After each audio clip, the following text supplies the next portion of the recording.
Hello, everyone. Welcome to Tarnished Bronze. And today we have exactly what Patrick has been waiting for, some more ambush bug. Now, this one is ambush bug stocking stuffer. It's kind of like a one-off special, which is exactly what we both seem to want. Keith Giffen is able to put more time into it. The art is more rigorous, and we have a whole bunch more content without having to kind of dilute it over the course of multiple issues. So, Patrick, would you say that this is a marked improvement over the last time that we saw Ambush Bug? Absolutely not. What do you, yeah, remember to like, follow, subscribe, and you can troll Patrick in the comments. Okay, so I don't know, to be fair, if it could be the fact that I read this after the four-issue miniseries. So maybe I had overdosed on Ambush Bug to begin with. So let me preface it with that. But I feel like most of the time I'm able to find things that I like in a lot of these comics. Most of the comics that we have done, I've actually genuinely loved. But even if I don't really love a comic, I can usually find a lot that I like.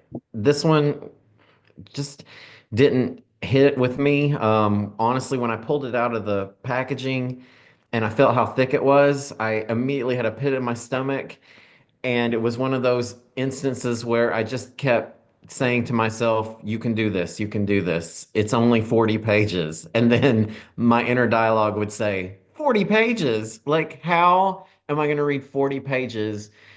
For me, the humor in the miniseries was better. I liked it better. I don't know why. Maybe I got it more, or like I said, maybe I had just OD'd on it by this time. But I Mhm. found this one to be a little cringeworthy, if I'm being honest. Um, and so, yeah, it wasn't my cup of tea. So, Patrick, I'm with you. I don't think the story is quite as good, but I think the art is a real improvement, to be sort of perfectly frank. I'm not even trying to play devil's advocate. I'm just going to say I flat out like the art a lot more like this. Maybe this says more about what era of Keith Giffen I like compared to you, but I think it's a step up, at least from the last ambush bug. And Um, this is a year later, just so that okay, we're clear. yeah. Even though the story is a little bit more garbled, I love these really little panels. It just so happens that we're kind of wasting it on this kind of mediocre story that's neither funny nor serious. So if you try and play that halfway house, it gets really, really difficult. And we said that the last kind of four-issue mini series was maybe a missed opportunity. We didn't cull enough of the dead weight to really get some gold. Here we've kind of got what we want. We got the one-off ambush bug, and I am loving the art because Keith Giffen is doing a lot of things right now. Invasion is around the pipeline. We've got the Justice League and all this stuff that he's doing. So he might be spread a bit thin, but here's a single issue that he can focus on. And we're just not getting the full package, Patrick, even though some of this art is kind of a revelation, to be honest. And this is something that he will use moving forward, these smaller panels and so on. Especially in that Legion of Substitute Heroes book, which we've commented on, and we've both liked that. So I think Mhm. he uses some of this in that. It's just, Patrick, you're not getting sold by this story, even though it does have some tennis references, right? So, I did love the tennis references. We have an Ivan Gulagong and a Vitas Gerulaitis reference. That's great. Which, by the way, are old school references in 1986. oh, okay, Yvonne Goolagong 100% was retired. I think she actually maybe retired in 85, okay, but she was sort of a non-factor on the tennis scene quite a bit before then. Her last Grand Slam was the 1980 Wimbledon when she was the first mother to win Wimbledon. A yeah. little So, whereas trivia. whereas here we might be 85, 86, and Pat Cash is just around the corner. Exactly. My hero and a personal inspiration that really got me even more interested in tennis than I already was, Pat Cash, the 1987 Wimbledon winner, one slam wonder. And And my inspiration when I used to play tennis with Matt, I was going to say Matt always referenced Pat Cash with me. So that tells Mostly you a little. because Patrick would always have the checkered sweatband. So if you're an old school tennis fan, the hair was longer, the shorts were shorter, and you had to rock the sweatband. And Patrick's just so happened to be the black and white checker pattern, a la Pat Also, Cash. also the fact that I have amazing volleys. Let's just go ahead and put that out there. Yeah, And so pe- modesty is one of your better features, Patrick. people will attest to it. It's not just me. I've been So told. we've got a maniacal fixer as one of the key graphics of Tarnished Bronze channel. I really love this missing coffin panel as well. We have to put that in somewhere at some point. Yeah, just a lot of things going on. There's a lot of richness in here. It just seems to be a little bit short as far as the actual story goes, Patrick. So, what did you think about the Mr. A Ditko riff? That's one little thing that I wanted. Like, are you familiar with Ditko's Mr. A? I don't think so. Okay, so Steve Ditko, yes, that Steve Ditko, the I know, yeah. Spider-Man guy.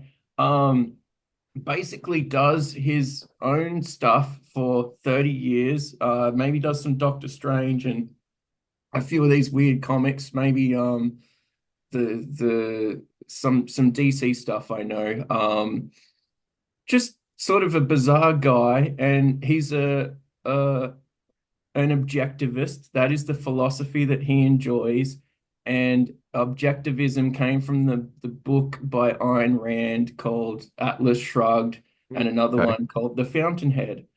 And so it's like pretty influential in all of these finance and political circles and so on. And the key format of it is it goes down to these Aristotelian concepts of A is not equal to B, and one other that I'm just blanking on. But he made a whole sort of like superhero based on this sort of very rigid approach to life. Now, I've only ever seen one issue of it, and I love it because it's Steve Ditko, and I just so happen to like the Fountainhead. So don't crucify me in the comments, but it, I mean, to be honest, the philosophy can be a bit much, and so all of this stuff just really rings true as far as like Steve Ditko and his, I would rather never work again than have to lower myself to be in a room with these clowns at Marvel or DC. I can see that coming off in this sort of pastiche of Steve Ditko. So check out That's some Steve. interesting. Yeah. I didn't, first of all, I did not realize that that's what he was drawing on for this, pun Okay. intended. However, in the current political climate, I'm surprised this may be something that we want to sell the tech bros, right? Because people love that stuff nowadays. Yeah, Um, I'm shocked I that did get from this, and I think it was from this section of this story, it was like the second time that I had sort of read commentary about how from Giffen in particular, whether it was his true beliefs or him playing off someone else's beliefs, that the justice system wasn't tough enough on crime, and I realized that in 1986, it was before the minimum sentencing oh, okay. changes in the 90s that were sort of implemented by Bill Clinton, and then of course there was then blowback in the last say 6 years of those prison reforms that were done in the 90s. So, but having said all that, even in the 80s, and prior to that, our criminal justice system has been severely flawed in America for many, many years prior to 1986. And especially with innocent people being erroneously punished. Let's say people of certain minorities being overly punished for things that maybe didn't make sense. So the whole thing seemed like a weird take. And honestly, I think I would have had that same opinion in the 80s, Hmm. but especially nowadays in light of the sort of the I think that's one thing that even so, right, okay, how do I say this? Um, both sides of the aisle, this is something that they've agreed on, right? Whether it's Kim Kardashian working Yeah. for, sentencing reform, and then who is she working with but Donald Trump, right? So We this is something that I think everybody in this day and age kind of agrees with, that this is an area where we need to make adjustments. Now, what adjustments we make, there's still a lot of disagreement about that. So now I think it's very obvious that this is kind of a little bit of an odd take, but I think even in the 80s, maybe it could have been seen as that. But we also saw that in the Batman comic book we did, right? Where Oh yeah. Yeah, Batman that, talking yeah. about how these jewel thieves are going to get 20 years in the state pen. I mean, I'm not somebody who thinks people should be able to go rob jewelry stores. I mean, this is a big problem these days, right? But I don't know that I necessarily want to pay for their room and board for 20 years just because. So maybe we just take them straight to the electric. No, I'm kidding. Yeah, so you heard it Not, here this is first. not only for corporal punishment. You heard it here first. Tarnished bronze. We debate the hard issues. I don't think there's been a show on television since that Jeff Buckley show with is it Noam Chomsky or someone else? Like they had this crossover show. So this is our pitch to the major networks to get us on, and we can do your point counterpoint to your heart's content. Just not the only pastiche art here. We've got the Legion of Superheroes. We've got the Bizarro world. Yeah, I love that. Just a lot of stuff going on. I mean, look at the crypto Doghouse of Solitude is. Oh, yeah, I yeah, honestly don't even remember seeing that when I read it, but it's been a little while since I read this. So we've got the Confederate flag yeah. there. Just so many things are going on, Patrick, in this comic. I have no clue what actually happened. I just know that I like some of this artwork. Is that the Legion building too? The We've got headquarters? Legion headquarters. We've got, yeah. Yeah, all the stuff. And then there's what is the name of the sidekick toy? The Is it Hukka? No, no, no. That was the yeah. creature that was in the Vietnam War scene. I didn't really understand. I think maybe that's even predates me. Yeah, So yeah. I wasn't able to follow that. Yeah, is this the baby doll from the previous? I think so. It's the toy wonder or something. Who has a Yeah, name. It does it's not important. The important thing is that there's just a lot of Cheeks. yeah, Cheeks. Yeah, Cheeks the toy wonder. You've just got to hold on to this for this. This is the Crisis logo that they should have used. It's just so good.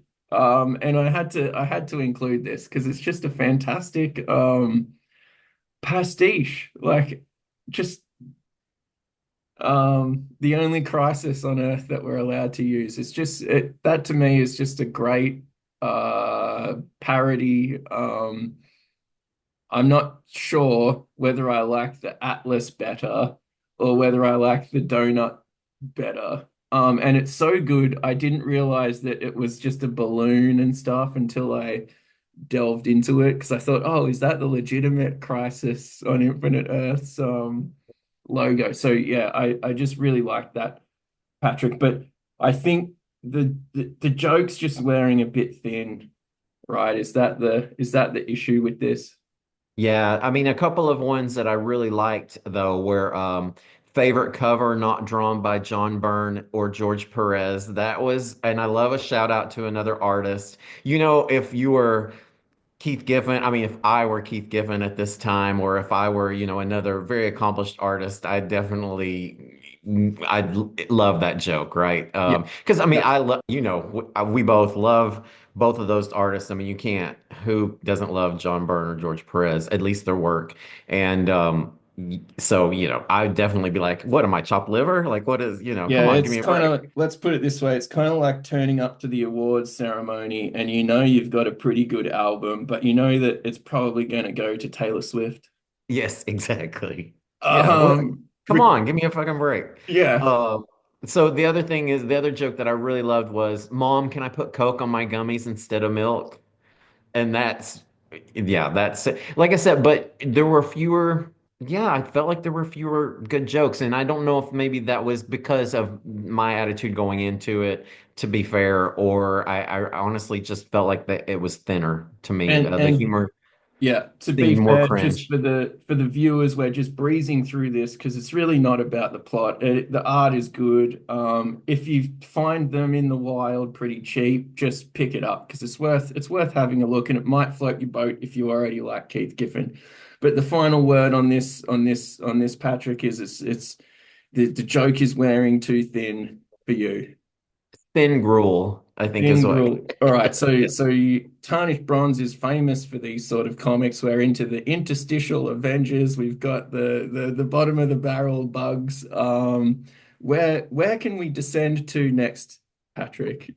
Yeah, I think it's probably back to the interstitial Avengers, but they're quickly coming to a close. There are only so many bad comic books we can do before we're definitely getting back into some good ones. In fact, I know I've written some notes for a few. So, stay tuned. I don't want to give the plot away, but there will definitely be better ones than the ambush bug stalking stuffer to come. Okay, what a great way to end. There'll be better things ahead. All right, and we that's Yes. lessons we can all live by. So we will see Keep you. hope alive. Yeah, we will see you on the next episode.